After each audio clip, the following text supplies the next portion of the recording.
Ada 3 hal. Kalau Anda mau berkelimpahan secara materi uang, ingat kita butuh buat memberi. Kenapa? Kita harus mimpi besar supaya bisa dibagi-bagi.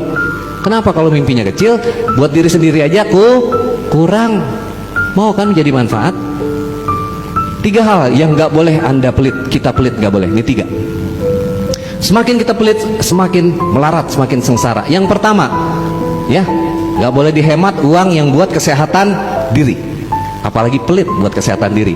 Semakin kita pelit sama kesehatan diri, semakin sengsara kehidupan kita dan keluarga. Buat kesehatan diri, termasuk kesehatan badan, tubuh, pikiran, dan hati batin.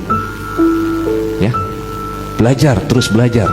Itu juga bagian dari kesehatan jiwa dan pikiran kita, mental dan spiritual. Jangan pernah pelit buat badan, buat apa istilahnya, makanan apa, buat kesehatan. Jangan pernah pelit. Yang kedua, jangan hemat apalagi pelit uang yang buat orang tua kita. Semakin kita hitungan, semakin kita hemat. Oh, gua aja kurang nih, bagaimana gua kasih nyokap gue, bokap gue.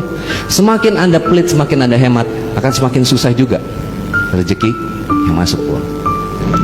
Ada berapa? Ada. Angkat tangan yang masih punya ibu di sini, di pemirsa di rumah. Makmurkan ibumu. Ya, pemirsa juga makmurkan ibumu. Kalau ada seseorang yang nasibnya masih ngeblangsak, masih susah, masih ruwet, ya, nasib itu dari ibu, nasab dari ayah. Berarti kalau nasibnya masih ruwet, masih sungkan-sumbel, masih melarat, ada masalah dengan ibunya. Karena garis nasib dari ibu, nasab dari ayah. Maka perbaiki hubunganmu dengan ibu. Makmurkan ibu. Mumpung ibu masih ada. Saya udah gak punya ibu. Satu-satunya yang saya miliki waktu beberapa bulan lalu adalah ibu mertua. Tapi beliau juga sudah berpulang. Mumpung masih ada, makmurkan. Gak usah nunggu besok. Jangan kasih Al-Fatihah kalau buat orang yang masih hidup. Al-Fatihah. Kasih hadiah. Kalau orang udah meninggal baru kasih Fatihah.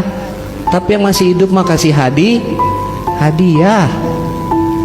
Ya, jangan pernah pelit buat ibu.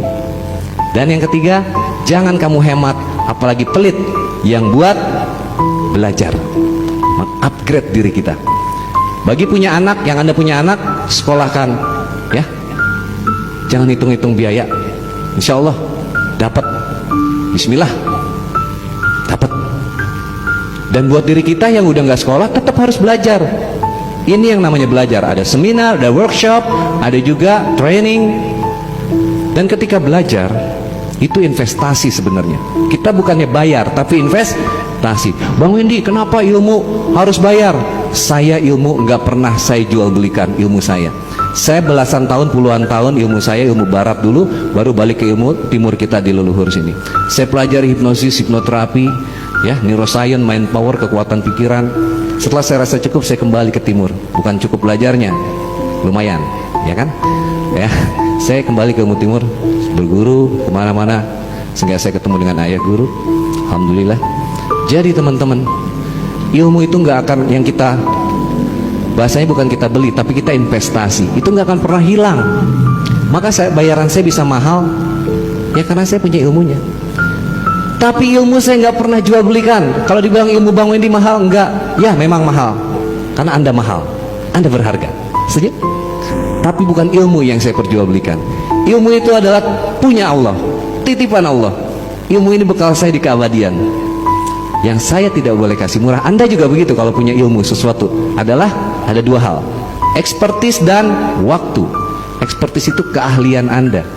Anda bisa ahli di bidang ini, itu perjalanan puluhan tahun, betul. Dan itu nggak boleh dikasih gratis sama orang. Murah aja jangan. Dan waktu yang diberikan, Anda punya ekspertis, kasih ilmu ke orang, waktu itu nggak pernah bisa di rewind. Artinya ketika Anda harus bersama orang yang dicintai, tapi Anda meruangkan waktu buat orang-orang itu harus dihargai dan itu mahal. Setuju? Jadi kalau Anda tak lihat ke saya, kenapa Bang Wendy selalu ada biayanya? Bukan buat saya, itu buat Anda menghargai dirimu sendiri. Kalau Anda mintanya gratisan terus, maka Anda juga akan dihargai murah kehidupannya. Dan ada hukum pertukaran energi. Sejak zaman Rasulullah pun kita diajarkan. Ketika ada di majelis seperti ini, pernah lihat ada keropak-keropak amal itu? Infak. Nah itu untuk pertukaran energi kita. Jadi jangan pelit sama diri. Ya, mau berkelimpahan, lakukan itu. Insya Allah itu akan membuka jalur-jalur kekayaanmu. Kita wajib kaya, kita wajib memberi, biar bisa memberi kepada makin banyak orang.